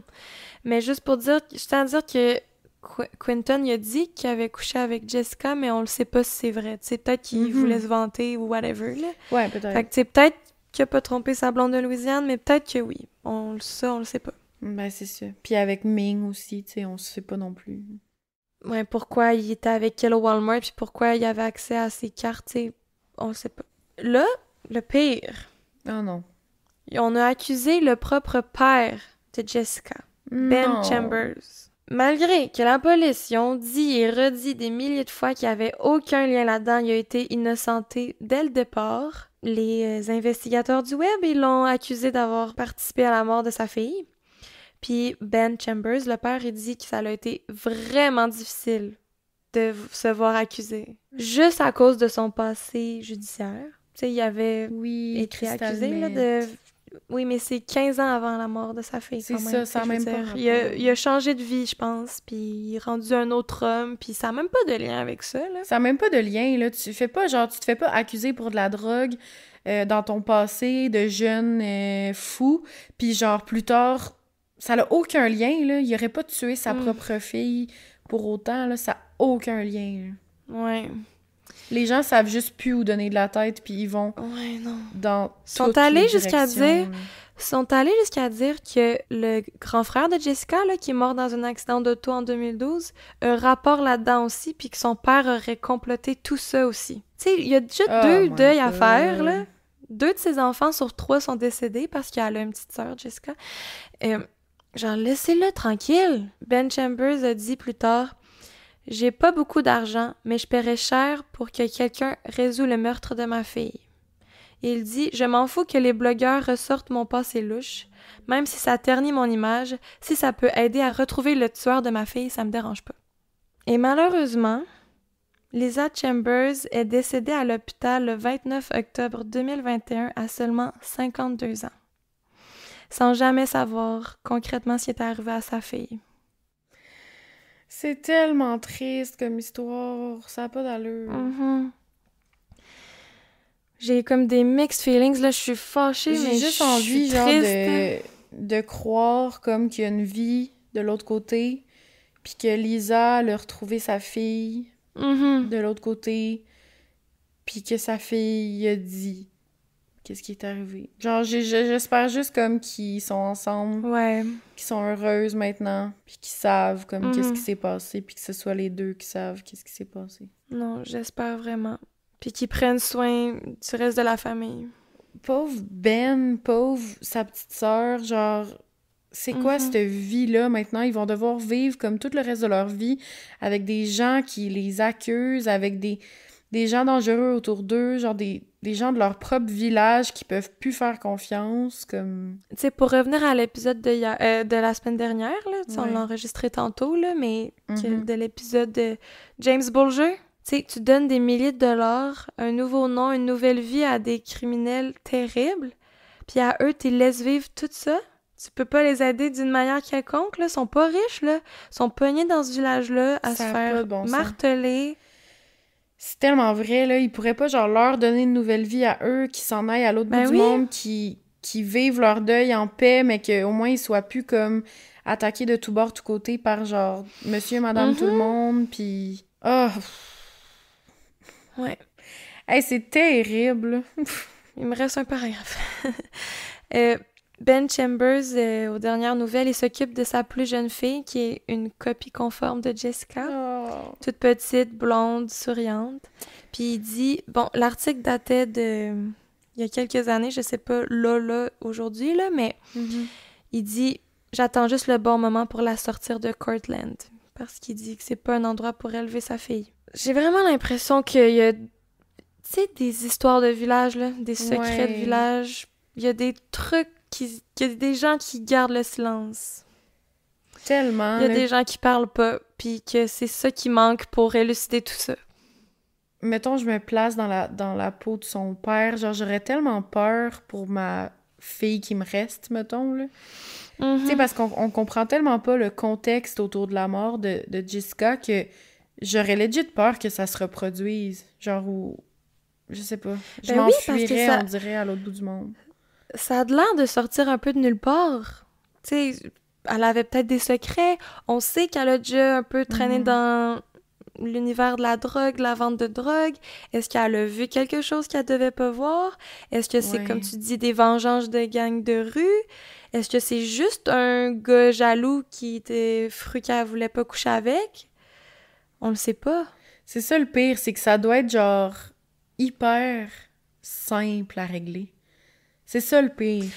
Mais il y a tellement de monde une personne courageuse qui devrait aller dire « Je sais c'est qui », ça changerait tout le cours des choses. Mais c'est ça. Genre, je suis sûre que c'est comme plein de secrets cachés derrière des... Oh, je sais pas. Genre, je suis convaincue que ce serait simple à, genre, résoudre, mais que il y a juste comme l'information qui manque. Qui fait que ça débouche pas, puis là, tout le monde part en peur après. Ah, en tout cas. Oui. Sérieux, c'est tellement frustrant. C'est vraiment plus gros que ça n'en a l'air comme histoire. C'est pas, tu sais, une simple tragédie, un assassinat quelconque, là. Non, j'ai l'impression que c'est vraiment gros, là. Tout ce qui se cache derrière ce meurtre-là. Oui, c'est clair. Mais malgré tous les morts, tu sais, il y a Jessica, mais il y a aussi le procureur, John Campion, l'ex-petite amie, Travis Sanford, lui qui a trouvé les clés, Jerry King, puis la mère de Jessica, Lisa Chambers. Malgré que tous eux là, soient décédés, l'affaire est loin d'être terminée. Puis je vous invite à aller voir des documentaires sur le sujet qui vont encore plus en profondeur que moi. Je vous invite à faire attention aux théories sur Reddit, là. Il y a du monde qui dit du gros n'importe quoi dans les commentaires. Je recommande Unspeakable Crime, The Killing of Jessica Chambers. Puis je vous recommande d'aller voir la page commémorative de Jessica plutôt que des petits internet sleuths qui disent n'importe quoi. Oui. Et pour vrai, j'espère vraiment qu'on va avoir des réponses. Pas juste pour mon bien-être personnel, là, mais pour les restants de la famille Chambers qui méritent vraiment de savoir. Ben vraiment. Wow. Et c'était ça, mon histoire d'aujourd'hui. C'était incroyable comme épisode. Autant je suis en beau tabarnak en ce moment, autant comme j'ai espoir qu'on trouve des réponses. J'espère tellement qu'on va trouver des réponses, que les parents, mais que son père, en fait, et sa sœur, comme, trouvent des réponses. Mais merci, parce que c'est sûr qu'en continuant d'en parler comme ça, d'une bonne façon, et non comme les petits investigateurs du web pourraient faire, c'est sûr que ça aide à ce qu'on se rappelle d'elle, puis qu'on continue... Ça garde l'histoire en vie, là, c'est ça, qu'on continue d'y penser, puis en tout cas... C'était vraiment bien raconté. Moi, j'ai pas vu dans ton histoire toutes les sources pêle-mêle, comme tu disais au début de ton épisode. Fait que... bravo. Mais c'était compliqué parce que, tu sais, je m'en rappelais, là, de l'histoire, mais pas avec autant de détails. Ben, c'est ça. Pour vrai, j'étais comme, j'aurais même pas le temps de finir l'épisode avant qu'on enregistre. Là, j'étais comme, il y a trop d'affaires. J'ai coupé des trucs, là, il y a d'autres suspects, mais qui ont été innocentés rapidement, mais il y a quand même plein d'affaires un peu louche, là, de plein de voisins, là, qui ont témoigné, qui ont de l'air un peu sketch. Tu sais, c'est vraiment comme une histoire de village, là. Ouais. Puis je veux pas faire de mauvaises comparaisons, là. Désolée, ça a l'air déplacé, là, mais je sais pas si t'as écouté Big Little Lies? Non, mais je veux l'écouter. Ben, c'est une série de Jean-Marc Vallée tellement bonne. Puis, bref, il y a comme un crime qui se passe. Puis tout le long de la série, c'est des témoins de la communauté qui parlent. Puis c'est du mémérage. Puis ils disent « Ah, ouais, ce gars-là était de même. Ah, la victime était comme ça. » Puis ça, c'est tout le long de la série, c'est ça. Puis petit à petit, on se rend compte que c'est comme... Tu sais, il y a du cover-up. Puis c'est comme... Une communauté tissée serrée, c'est bon, mais c'est mauvais. Ça, ça garde étanche des informations et tout. Puis aussi, les rumeurs courent vite, là. Puis ça m'a fait penser à ça. Ben oui, je recommande vraiment la série. Tu sais, c'est vraiment pas du tout la même histoire, mais le côté de mensonges ou de rumeurs, puis de oui-dire, puis de mais je veux tellement l'écouter, cette série-là. C'est fou. Encore plus en ce moment. C'est vraiment bon. Vraiment bon. Damn! Je suis complètement sous le choc. Je vais clairement penser à ça encore très longtemps. Moi aussi. Merci à tout le monde de nous avoir écoutés. Pour vrai, n'hésitez pas à nous donner une petite note 5 étoiles. Moi, je trouve que cette histoire mérite vraiment 5 étoiles. C'était vraiment bien raconté, Jus. Puis n'hésitez pas à nous écrire sur Instagram, sur Facebook, sur Gmail pour nous donner vos impressions. Toute la patente. On est aussi sur Patreon. Oui.